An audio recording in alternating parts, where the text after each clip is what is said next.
সামনে এখন আছেন হাওড়া জেলার বিশিষ্ট হোমিও চিকিৎসক ডক্টর বিশ্বনাথ সিং।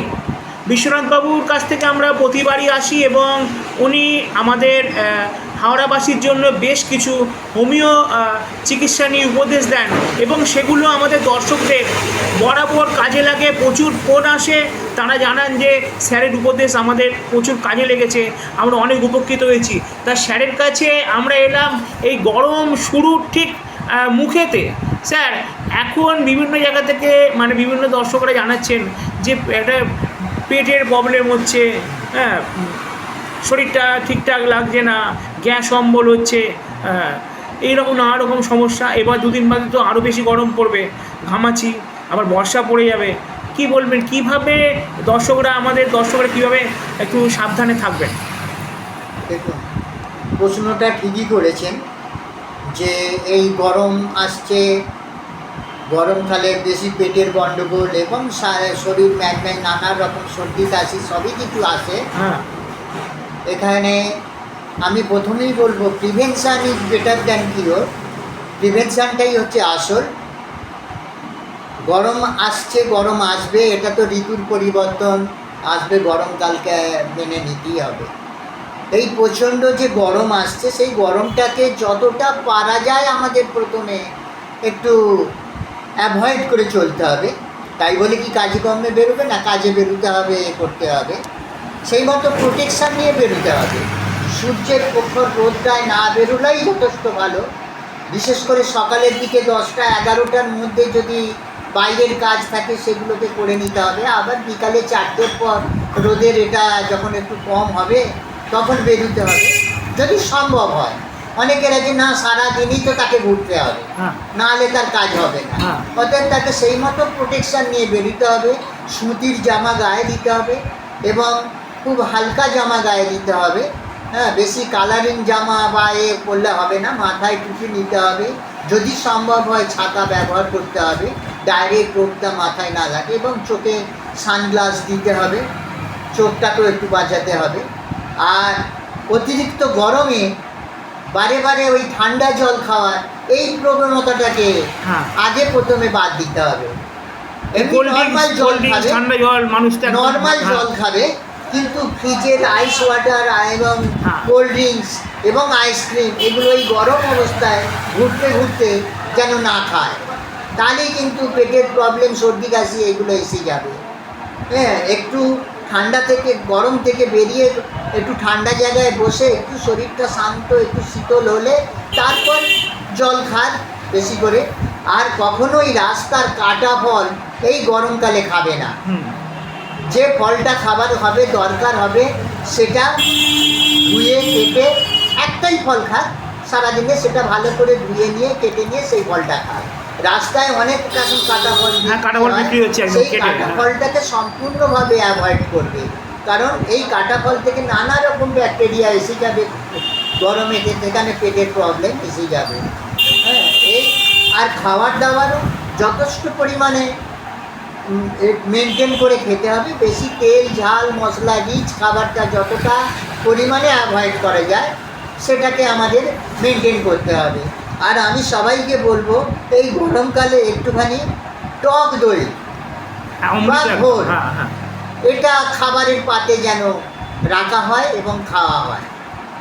এরপর মানুষের যদি শরীর খারাপ হয়, পেটের গণ্ডগোল হয় বা সর্দি কাশি হয়, সেখানে তো ওষুধ দিতে হবে, এটা ঠিক কথাই।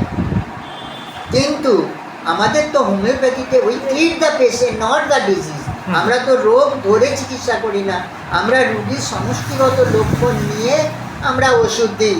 অতএব আমাদের তো স্পেসিফিক ওষুধ কিছু নেই যে হ্যাঁ এই গরমকে বাঁচতে গেলে তুমি এই ওষুধগুলো খেয়ে যাও, তা নয়। কিন্তু তবু আমাদের কিছু কিছু ওষুধ আছে, সেগুলো গরমকালে যে সমস্ত রোগগুলো হয় সেখানে ভালো ব্যবহার। প্রথমেই আমি যে ওষুধটার কথা বলবো, বেলেডোনা। এই গরমে, অতিরিক্ত গরমে রোদে পুড়ে মাথার যন্ত্রণা, জ্বর ভাব, চোখ মুখ লাল হয়ে গেছে, থমথমে ভাব হচ্ছে, সেখানে বেলেডোনা বলে আমাদের একটা ওষুধ আছে। সেই বেলেডোনাটা খেলে আমাদের তৎক্ষণিক তার শরীরে উপকার আসবে।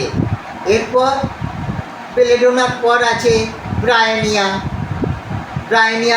যে বেলেডোনা খেলেন, সর্দি কাশি হাঁচি এগুলো, মাথার যন্ত্রণাগুলো কমে গেল, কিন্তু গায়ে একটা ম্যাজম্যাজানি ভাব, হ্যাঁ, গা ভারী ভারী, জল পিপাসা আছে, শুয়ে থাকতে ভালো লাগছে, পায়খানাটা ঠিকমতো পরিষ্কার হচ্ছে না, শক্ত পায়খানা হচ্ছে, সেখানে ব্রায়োনিয়া বলে আমাদের একটা ওষুধ আছে, ব্রায়োনিয়া ওষুধটা খাবে।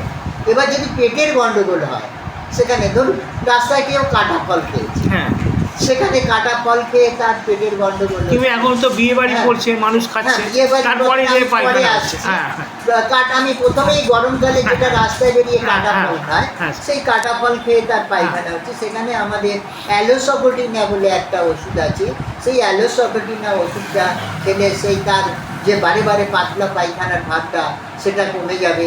এবং তারপরে আমাদের চায়না বলে একটা ওষুধ আছে, সেই চায়না অফিসিয়ালি সেই ওষুধটা খেলে তার পরবর্তী পর্যায়ে সেগুলো হ্যাঁ স্যার। এবার হলো গিয়ে বিয়ে বাড়ি। হ্যাঁ এই বিয়ে বাড়ি নানা রকম অনুষ্ঠান করছে, ক্যাটারিংয়ের নানা রকম আইটেম, এখন আবার তো স্টল, হ্যাঁ। স্টলে এক গাদা মানে একটা বিয়ে বাড়িতে 6টা 7টা 8টা করে স্টল থাকছে, সেগুলো মানুষ একদম খাচ্ছেন।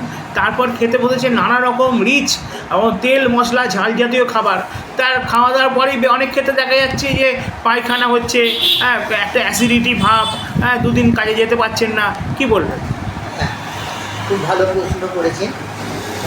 বিয়ে বাড়ি বা অনুষ্ঠান বাড়ি প্রত্যেকে তো যেতেই হবে, হ্যাঁ। সেখানে যাচ্ছে, মানুষ যাবে, এবং কিছু তো গেলেই কিছু খাওয়া দাওয়ার প্রশ্ন থেকে যায়। হ্যাঁ, হ্যাঁ, আর বিয়ে বাড়ির খাবারগুলোতে একটু রিচ পরিমাণই হয়, হুম। একদম লাইট খাবার তো হয় না। না। বিশেষ করে স্টার্টার, সেখানেও কিছু বেশ ভালো খাবার থাকে, হ্যাঁ। আপনার ফ্রাই জাতীয়গুলো হ্যাঁ। খাবার থাকে, তারপরে মাটন থাকে, তারপরে আপনার এতে রাইস থাকে, এই সমস্ত কিছু খাওয়া দাওয়া, তারপরে মিষ্টি, হ্যাঁ। এগুলো তো থাকেই। একদম শেষ পাতে আবার ice-cream, যাই হোক, হ্যাঁ। এখন বিয়ে বাড়িতে তো দই টইগুলো আর এখন চলে না, হয় না, উপকারী সেটা item একটু ছিল, সেটা বাদ গেছে। হ্যাঁ, বাদ গেছে।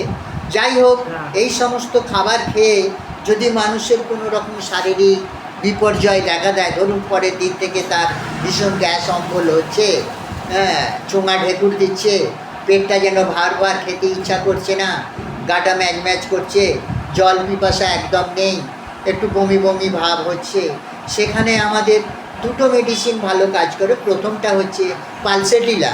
এই যে রিচ খাবার, তেল ঝাল মশলা খাবার খেয়ে যদি আমাদের পেটের গণ্ডগোল হয় বা ওই রকম অ্যাসিডিটি হয়, সেখানে যদি জলের পিপাসা একদম না থাকে, তাহলে আমরা পালসেটিলাকে অবশ্যই প্রাধান্য দেব। হ্যাঁ, আর যদি শুধু বমি বমি ভাব থাকে অথচ জল পিপাসা নেই, হ্যাঁ, সেখানে আমরা ইপিকাক বলে একটা ওষুধ আছে, সেই ইপিকাককে আমরা প্রাধান্য দেবো। ইপিকাক দিলে তার গা বমিটা চলে যাবে। কিন্তু যে ক্ষেত্রে দেখা যাচ্ছে তার অ্যাবডোমিনাল ডিসঅর্ডার হচ্ছে, বারে বারে লুজ মোশন হচ্ছে, পাতলা পায়খানা হচ্ছে, এবং তার সঙ্গে বমি হচ্ছে, বমি না হলেও বমি বমি ভাব হচ্ছে, গলা শুকিয়ে যাচ্ছে এবং শরীরে একটা অস্থিরতা ভাব হচ্ছে, সেখানে প্রথমেই আমরা কিন্তু আর্সেনিক অ্যালবাম বলে আমাদের একটা যে ওষুধ আছে, এই আর্সেনিক অ্যালবামটার নাম সকলেই শুনে থাকবে।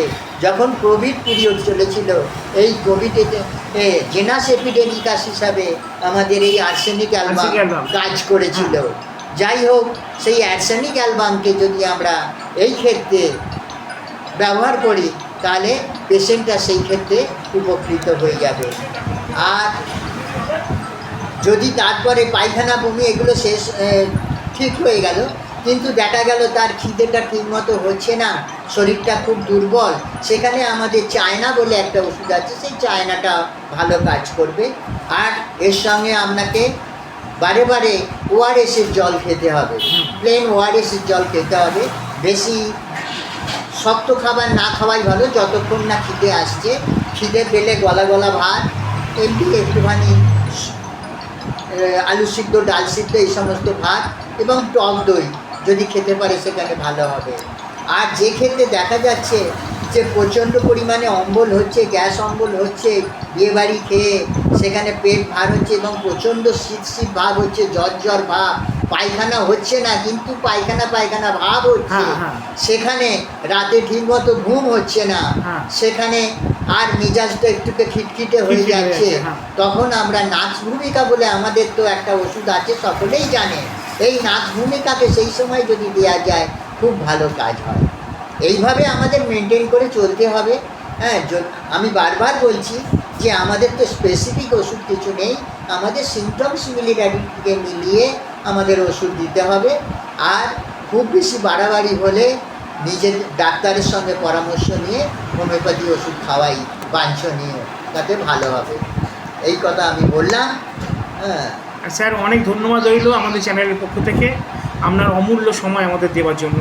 আজকে তাহলে এই অবধি থাকুক, অন্যদিন আসবো আপনার সুচিন্তিত মতামত নিয়ে আমরা নিজেরই উপকৃত হবো, হাওড়াবাসী উপকৃত হবেন। হ্যাঁ, অবশ্যই। অনেক ধন্যবাদ রইল স্যার। হ্যাঁ।